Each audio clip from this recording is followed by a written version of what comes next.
جنرال سمیع سادات د مقاومت جبهې له کسانو سره د جګړې په ډګر کې نه دی لیدل شوی، خو ملاتړ یې ترې اعلان کړی دی. په سلامونو مو ورکړی کوم د اف جی نیوز چینل درنو لیدونکو. سلام، ستړي مشئ، وخت مو بخیر. پام راګرځوم د دې ساعت مهم خبر ته او په سر کې یادونه کوم ملګرو که مو چینل نوي سبسکرایب کړی د مهمو خبرونو لپاره در سره اف جی نیوز چینل په درنښت سره سبسکرایب کړئ.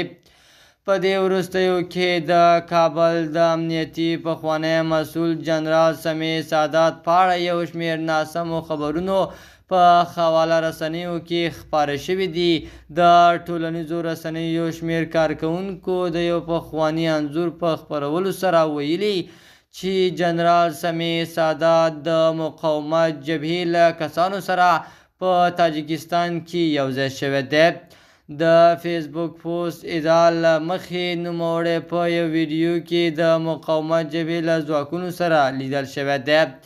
هغه په اړه په دې فیسبوک پوسټ کې نوموړي ادعاګانې هم شوي دي، خو زموږ موندنې ښیي چې دا انځور پخوانی دی او فوټوشاپ شوی دی. له بلې خوا هغه د مقاومت له جبهې سره خپل ملاتړ اعلان کړ، خو د جګړې میدان ته نه دی تللی.